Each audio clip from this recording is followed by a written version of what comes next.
بسم اللہ الرحمن الرحیم۔ السلام علیکم ورحمۃ اللہ وبرکاتہ۔ بنی اسرائیل میں ایک عورت تھی جو بہت بد کردار تھی۔ اللہ نے اس کو حسن و جمال خوب دیا تھا اور وہ بدکار بھی انتہا درجے کی تھی۔ پوری بستی کے ساتھ اس کے تعلقات تھے۔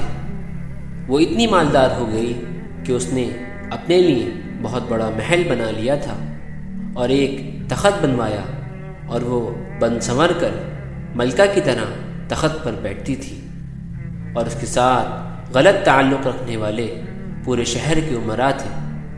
اس کی زندگی ایسی ہی گزر رہی تھی۔ ایک مرتبہ وہ اپنے گھر کا دروازہ کھول کر تخت پر بیٹھی تھی کہ قریب کسی اور بستی کا نوجوان تھا جو بہت نیک تھا، عبادت گزار تھا، وہ ادھر سے گزرا، اور گزرتے ہوئے اچانک جو اس کی نظر اٹھی تو اس عورت پر جا پڑی، اور اس عورت کی ایسی تصویر اس کے دل میں چھپی کہ وہ آگے تو چلا گیا مگر اس کا دھیان ادھر ہی بھٹک گیا۔ پھر وہ مراقبے میں، ذکر میں، تسبیحات میں، تلاوت میں جب بھی بیٹھتا تو اس کا دل لگتا ہی نہیں تھا۔ اس نے روزے بھی رکھے لیکن خیال نہ نکلا۔ اس نے اپنے آپ کو تکلیف بھی پہنچائی، کئی دن اپنے آپ کو بھوکا پیاسا بھی رکھا مگر اس کے دل سے خیال نہ نکلا، حتیٰ کہ ایک دن اس نے سوچا کہ جب اس خیال سے میری جان چھوٹتی ہی نہیں ہے تو میں جاتا ہوں۔ چنانچہ اس کے پاس جو تھوڑا بہت سامان تھا وہ اس نے بیچا، اور اس نے اتنے پیسے تیار کیے جتنے سے وہ بدکار عورت اپنے پاس آنے کی اجازت دیتی تھی۔ وہ اس عورت کے پاس آیا اور اس کو پیسے دے کر اس کے پاس چارپائی پر بیٹھ گیا، بات چیت کرنے لگا۔ اچانک بات چیت کے دوران اس کے دل میں یہ خیال آیا کہ میں نے نیکوکاری کے اتنے سال گزارے ہیں، آج میرے اللہ مجھے اس غیر محرم کے ساتھ بیٹھے ہوئے بھی دیکھ رہے ہوں گے۔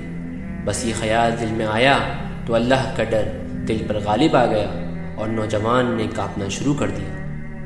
عورت اس سے پوچھتی کہ تم کانپ کیوں رہے ہو؟ تمہارا چہرہ کیوں پیلا ہو گیا ہے؟ اس نے کہا کہ بس میری طبیعت ٹھیک نہیں ہے۔ اس نے کہا کہ پھر تم جس مقصد کے لیے آئے ہو وہ مقصد پورا کرو اور جاؤ۔ اس نے کہا نہیں۔ وہ بڑی حیران ہوئی کہ آج تک میں نے اپنی زندگی میں ایسا کوئی مرد نہیں دیکھا جو میرے قریب اس طرح چارپائی پر آ کر بیٹھے اور پھر برائی کیے بغیر چلا جائے۔ یہ نوجوان کیسا ہے؟ اس کے بعد نوجوان نے کہا اچھا میں جاتا ہوں۔ عورت نے پوچھا کہ تم کون ہو، کیا ہو؟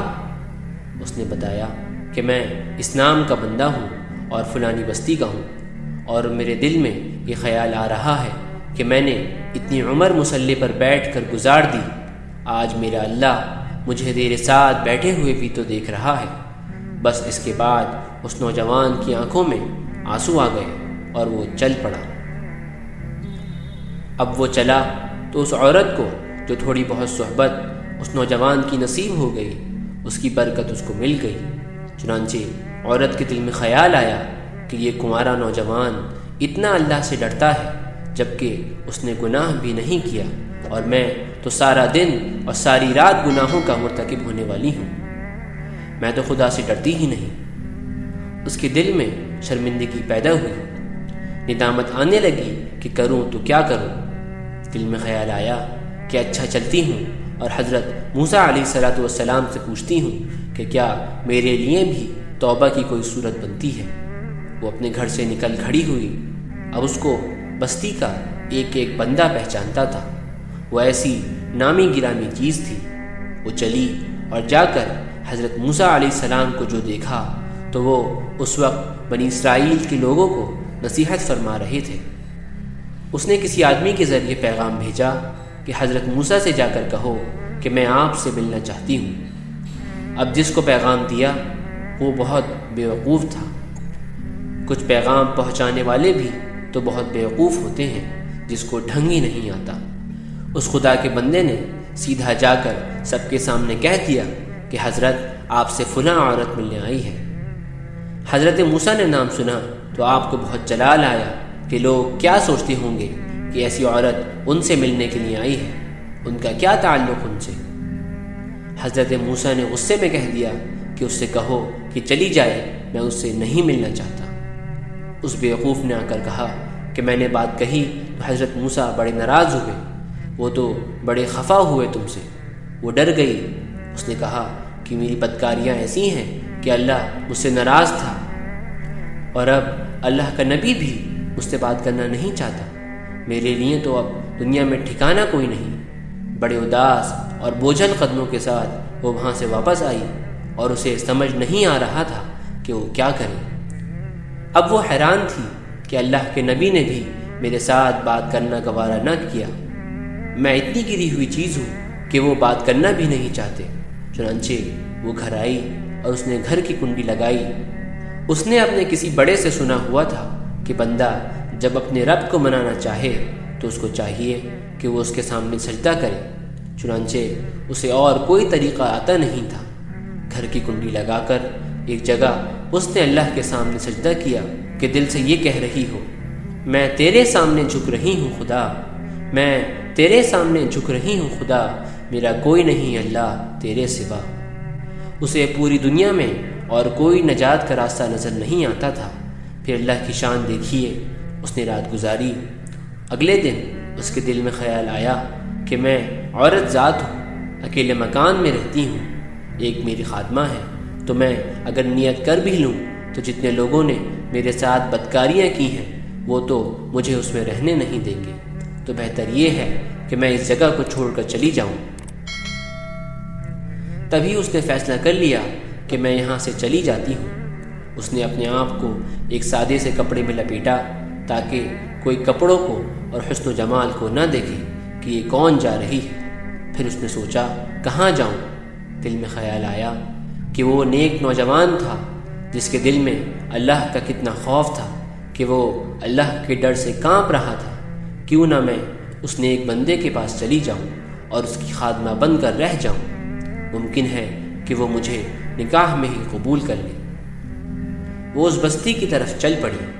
چنانچہ ڈھونڈتے ہوئے وہ اس بستی میں اس کے گھر پہنچی اور گھر والوں سے کہا کہ میں فلاں بندے سے ملنے آئی ہوں۔ تو انہوں نے کہا کہ اس کا ذکر و عبادت کا معمول ہے اور وہ کمرے سے اتنے بجے نکلتا ہے، تم انتظار کر لو۔ چنانچہ اس نے کہا بہت اچھا۔ وہ انتظار میں بیٹھ گئی۔ جب انتظار کرنے بیٹھی ہوئی تھی تو اچانک اس نوجوان نے دروازہ کھولا اور اس کی نظر اس عورت پر پڑی۔ وہ سامنے بیٹھی ہوئی تھی۔ جب نوجوان نے عورت کا چہرہ دیکھا تو اس کو اپنا وہ وقت یاد آ گیا کہ وہ کون سا وقت تھا کہ میں اپنے مصلے کو چھوڑ کر بالآخر اس کی چارپائی پر جا بیٹھا تھا۔ تو اس نوجوان کے دل پر خوف طاری ہو گیا کہ کہیں یہ میرا ایمان خراب کرنے تو یہاں نہیں آ گئی۔ میں نے تو اتنی مشکل سے اس کا تصور ذہن سے نکالا تھا۔ تو نوجوان پر اتنا خوف طاری ہوا کہ وہ وہیں پر گر پڑا اور اس کی جان ہی چلی گئی۔ اب اس کی وفات پر گھر والے بھی رنجیدہ اور اس عورت کو بڑا ہی غم تھا۔ خیر 3 دن کے بعد اس عورت نے اس کے گھر والوں کو بتایا کہ میں تو اس نیت سے آئی تھی۔ تو انہوں نے کہا کہ اب وہ تو اس دنیا سے چلا گیا ہے، اس کا ایک بھائی ہے، اگر تم مناسب سمجھو تو ہم اس سے پوچھ لیتے ہیں، اگر وہ تمہارے ساتھ نکاح کر لے تو تم اس کے ساتھ نکاح کر لو۔ اس نے کہا ٹھیک ہے۔ جب بھائی سے پتہ کیا تو اس نے کہا ٹھیک ہے کہ اگر پہلے یہ ایسی عورت تھی اور اب توبہ کی نیت کر چکی ہے تو میں اس کو اپنے نکاح میں قبول کر لوں گا۔ چنانچہ اس عورت کا اس کے بھائی کے ساتھ نکاح ہوا اور اس عورت کو اللہ نے 7 بیٹے عطا فرمائے اور وہ 7 بیٹے بنی اسرائیل کے اولیاء میں سے گزرے۔ ایسی بدکار عورت بھی اگر توبہ کرتی ہے تو اللہ تعالیٰ اسے 7 ولیوں کی ماں بنا دیتے ہیں۔ وہ مولا کتنا کریم ہے۔ اللہ اکبر۔ اللہ تعالیٰ ہم سب کو توبہ کی توفیق عطا فرمائے اور خلوص کے ساتھ دین اسلام پر چلنے کی توفیق عطا فرمائے۔ آمین۔ السلام علیکم ورحمۃ اللہ وبرکاتہ۔